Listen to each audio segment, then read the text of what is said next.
have at UT, speaking with a range of scholars, Caribbeanists, religious scholars, African American scholars, historians, art historians. And during her 4 weeks, she sort of developed the ideas for a show which she has proposed, and we will present in our Idea Lab gallery in September.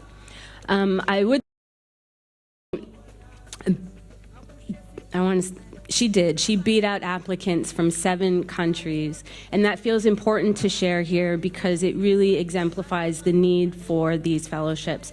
We often talk about what happens here in this region and then what happens outside the region, but the going back back home to help further conversations that are happening here. I was going to read some of what Natalie shared when we first announced the award. I called Natalie that morning, the morning that we really lovely thank you and testimony about what this fellowship means to her, and having the opportunity when she came back from graduate school in the UK, the decision to return to the Bahamas was not something bigger. So I'll stop and turn it over to Natalie and say thank you for trusting us, Natalie, and we miss you. If I could say anything about anyone who would consider doing this in the future, I would say let it be longer. 4 weeks can be a short amount of time, and I feel like we only scratched the surface, so hopefully Natalie will come back. I don't know if they're up, getting there. See, technology, magic. Great, perfect, okay. So, like the dirty millennial that I am, I'm gonna read stuff off of my phone. I am Bahamian, but I'm also technically Jamaican, English, and Irish, because like most of us here, you know, our backgrounds are never really any kind of surface level. I think that's why the contention around like terminology kind of came up, is because it can feel contentious even within yourself, right? Which is a thing. And I also just want to start by saying that I think there's not really any kind of way to put into words just how important it is to be able to come home and have home love you back. It's really important. I know. Oh my God. All right, let's go. Okay, which way? Which one do I press? Which way does it go? Can somebody help me? I don't know. I'm pressing buttons. I'm not sure.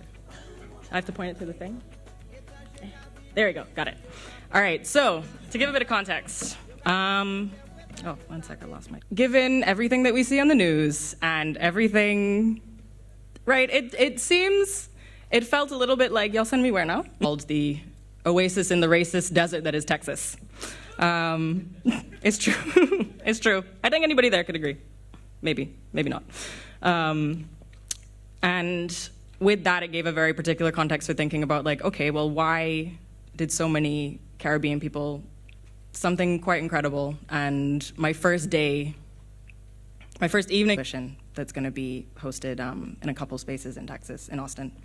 And I think in thinking about so much work that was for the public, and that's what we keep talking about, is like, how do you make these things for the public? If you're doing mural art, there might be certain folks who that kind of already gave me a framework to begin to think about what I wanted to look at with my time there. People who are absolutely incredible human beings, and African American, wider Caribbean art, with like blackness underpinning most of it.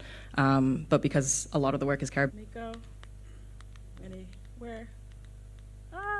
So yeah, the majority of my time was spent in very gently with their things, and I think, again, one of the ways that we can begin to think about people. So I was speaking to scholars, but I was also speaking to people who maybe weren't necessarily academics, and to artists and to art historians, and to people who were Black and Caribbean, people who were not either, but really very concerned. So you have to focus on the art object, but as the name Clement Greenberg came up earlier, you can't just focus on, let me see. Whoop. I'm trying, yo. I really am. No, come on. I don't know what it is. We're good. All right, so one of my first studio visits was with the absolutely inimitable spirit that is Deborah Roberts. She's getting a lot of artists in the region, in the Caribbean region. Particularly in the Bahamas, though. She has like people who've very much named her as someone whose practice that they look to, not just for inspiration, but for sort of models for thinking about their own identity and Blackness. And the thing is, when I visited her studio, there were so many linkages towards the Bahamas in particular that it kind of felt like this sort of moment of, okay, good, like this is that belonging people tell me about when you go and visit, you know, your quote-unquote black cousins in other parts of the diaspora, right? So when I was there, there was this cutout of the, I believe, grandfather of another Bahamian artist who happens to really look at Deborah's work, and she obviously had no idea, right? Because how could she? She's busy doing her thing, and she's connecting with people, but that's a very specific kind of connection to be making. But it's just this sort of impact the way that we think about our own blackness, but also like the way that we think about having this might have some kind of Caribbean root in the first place. But it's just the actual thing. But I think oftentimes people feel like they need permission to speak as women, as black people, as queer people, and if you're any mix of all of those, then you can see where the to kind of emerge. And so having these very encouraging people and voices really just kind of helps to assuage stuff that might not be quite yours, but kind of is yours. Let's hope that this works again. See in the Christian Green Gallery, an exhibition of work by Genevieve Gagnard, who, if anybody doesn't know, visual artist from the States. For me, this was particularly significant because of the fact that this was the first time I felt like I actually saw visual representation of myself in a gallery. And I'm 28, and it is 2019. That doesn't mean that people aren't doing this work, but for me, to have that access to be able to see is actually really, it's a huge friggin' deal, to be very honest. And I mean, again, all the mixed baby struggles, all that stuff that everybody's always like, kind of, it's talked about a lot, but being able to truly see somebody who looks like you, because biracial is such a big spectrum, right? Not unlike blackness in itself, right? We can oftentimes forget our sort of personal situatedness in looking at exhibitions, especially as like curators sometimes.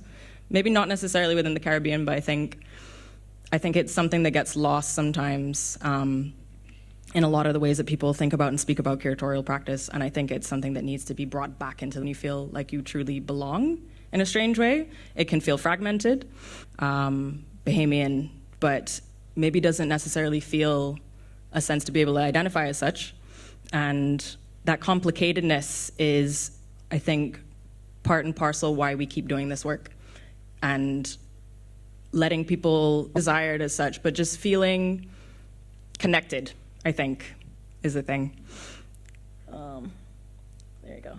Like crazy 10 million miles an hour mind. I had the privilege to work with him at the NAGB for a show that we did with the British Council. Try and do the work, and then people just don't want to like meet you halfway.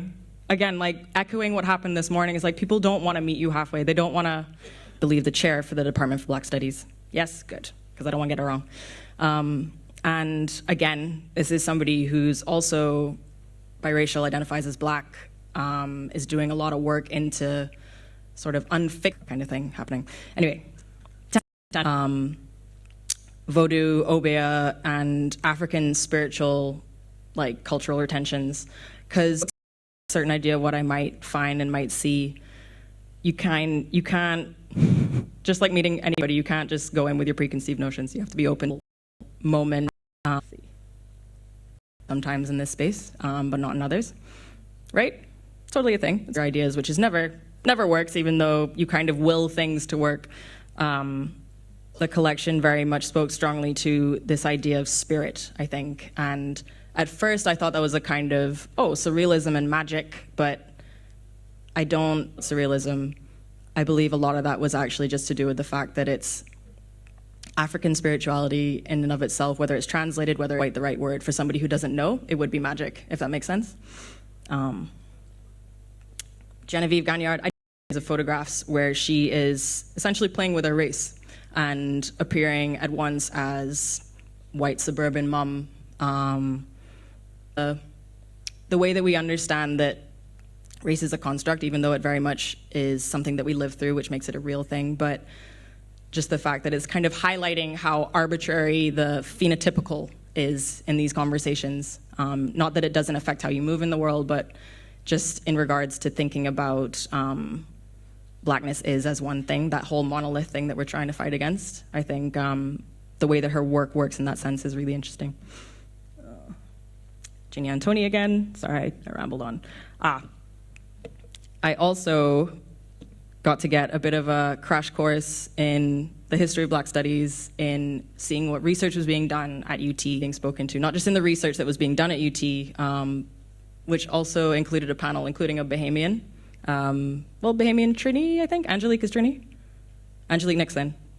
No, she's Bahamian, but also, I think, and that's also the thing that makes it hard to fix and figure out and pinpoint, because you can't pinpoint something that moves. But yeah, anyway, I think I'm rambling. Let's go. What was this? Yes, so again, I basically spoke to the wrong slides, but that's okay. Again, just thinking about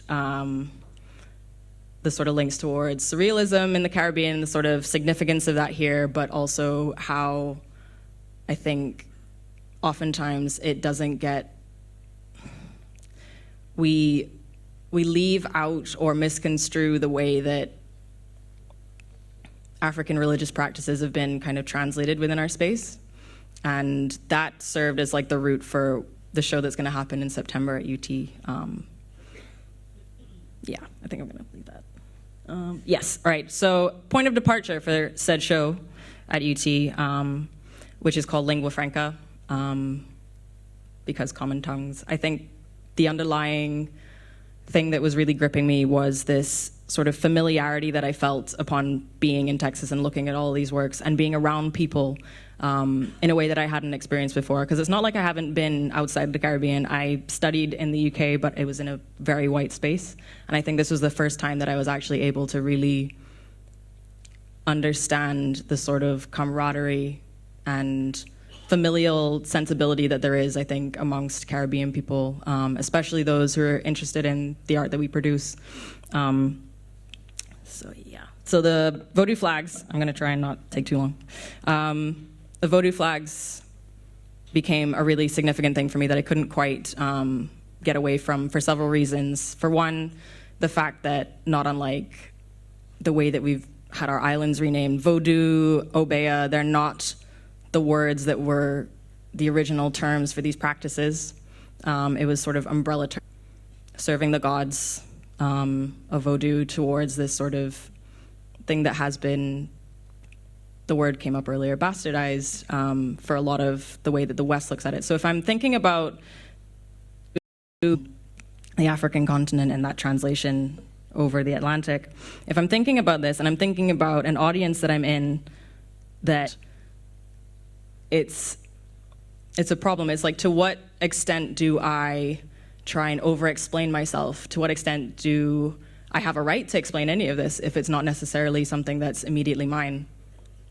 So a lot of these kind of questions that come up again around like permission, authority, the right to speak, the right to explore, I think, also in a lot of ways. Yep, one sec. Whoop. I'm gonna leave that one. So, to kind of close out, lessons that I've learned from this. Fuck fear. Makes no sense. It often rules our lives, and it makes absolutely no sense when you do. Again, that fluidity, if the Caribbean is this crossroads, it's perhaps a crossroads of water, which makes it even harder to begin to try and like unpack and figure out. Because I think there's a quote in Siddhartha, it's in the middle, at the mouth of it, at the end of it, it's everywhere all at once. And I feel like in a lot of ways the Caribbean is that, because we're all across the globe. Our region itself kind of functions in that way where it just refuses to be like tied down. It's this very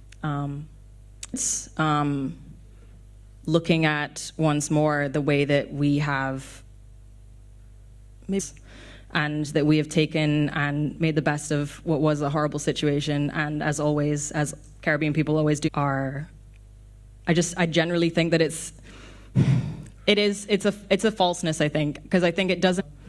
Several diasporas look back into this and the way that we've sort of buried certain aspects of this culture, because especially in the Bahamas, like Obeah is very much sort of, it's a clandestine kind of thing. It's very open up the discussion again, because if you don't have the discussion, then it gets further buried, and then not unlike Indigenous languages. This has been like a ongoing thread for me in general in my time, and I think that's no excuse to not work of the people who are making things before they had to translate it. It's this sort of Magna Carta, then you can't begin to understand the way that your wider public might think. So I'm going to end on this. We're going to get there, guys. I'm on those ideas I was speaking about in regards to intuitive practice, the legitimacy of it in and of itself, translation or not. And yeah, that's it. That's me. Thank you very much, guys. Okay.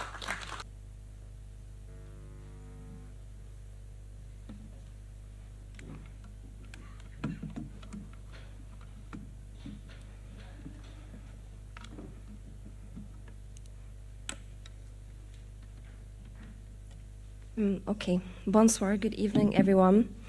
It's my pleasure to assign this really lovely task, this joyful task, really, of announcing today the selected recipients of the Tilting Axis collections, and very sincerely thanking the Tilting Axis Committee for all of their support and for all of their consideration in developing the two fellowships that have been running with Scotland, particularly Annalie and Holly, who have really pushed and spurred on the pulling of this together. And I really can't, I might ask you to do a drum roll. So at the beginning of March this year, the open call was released for the fellowship, shape-shifting in the cohort of Scottish partners coming together for the fellowship. So for this 2019 iteration, the Scottish partners are a moving image organisation, the University of St Andrews Department of Art History, Hospital Field in Arbroath, which is largely an artist residency organisation in a semi-rural context, but it was one half. So in terms of the offering, the fellowship offers a supported month-long visit to Scotland for the fellow to undertake research across 3 locations primarily, and moments for engaging with the student bodies of Glasgow School of Art and the University of St Andrews, and some of the kind of pertinent and urgent conversations that are go and one in St Andrews. And although I know that Nicole discussed her fellowship at Tilting Axis 3 in the Cayman Islands, I did want to kind of emphasise and make clear that it had kind of shone across that there really was a substantial audience for her talks whilst in Scotland, and I know that many people came to Malta. But I thought that I would highlight 1 or 2 things. The first being that the fellowship has an open-ended outcome, and that they're in practical support. So for the month that the fellows in Scotland, they will be accommodated between the apartment, per diems, etc., as would be expected. Partners in Scotland around kind of exploring what it might be that we have to offer collectively. So, for example, both Glasgow School of Art and the CCA Glasgow's archive relates to the long history of them as an institution and some of the quite radical programming that has kind of porously made its way through their building, which has a kind of quite a unique institutional image collection for Scotland might look like and what it should do. And then as independent curators, myself and Jessica are currently working on an acquisitions project with Glasgow Museums, which is an umbrella, and the city has kind of 9 public art galleries and museums, and models or taxidermy, so it's a pretty interesting place. So in these discussions, there seemed to be kind of some synergy there between the partners, which also seemed to be resonating with the region. So that's some of the rationale for that coming together. I also thought before making the announcement that it might be worthwhile reiterating very briefly the beginnings of the fellowship, which really come out of very directly the first Tilting Axis in Barbados, at which the British Council, David Dale Gallery in Glasgow, the CCA Glasgow, and ourselves Mother Tongue were all present. And it was really through those discussions and through listening that we were all at Tilting Axis 1 was due to Annalie being in Glasgow in 2014 during the British Empire and its connections to the Caribbean through slavery and tobacco primarily. So those are very recent conversations for Scotland. The jury for the selection of the fellow was myself and Jessica, Holly Bino, Annalie Davis, Ainsley Roddick from the CCA Glasgow, Nicole Yip, the outgoing director of Lux Scotland, Catherine Spencer from the University. A very diverse pool, a very impressive array of applications. We'll get this slide up of our, I don't know if I'm being heard up in the back. This is the moment for my one slide. Okay, so the 2019 fellow, St. Martin-based photographer and artist, Lisandro Suriel. As you can see here. Sadly, Lisandro is not able to join us. He's in Brazil at the moment installing his Ghost Island project. I think, though, that he is hoping to at least be tuning in over the Facebook stream. Received his Masters of Art by Research in Arts and Culture at the University of Amsterdam. His ongoing artistic research project Ghost act as an agent in history and animate cultural memory. Lisandro seeks to employ as a taster of his very eloquent application. So Leandro has provided us with a statement of, I am more than thankful and look forward with great delight there is to learn from this experience, as well as to contribute to the intelligent imagination that I believe cultivates our realities. In brief, I am so excited. Let's do this. I think he hasn't checked the weather forecast for Scotland in October yet.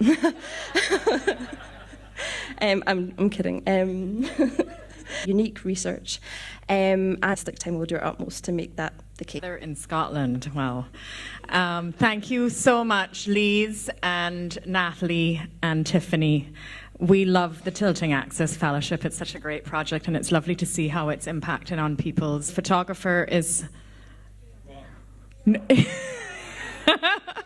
So maybe we can do it in the courtyard out here en route. So if we can all gather for our group photo, and then we'll move into the tour.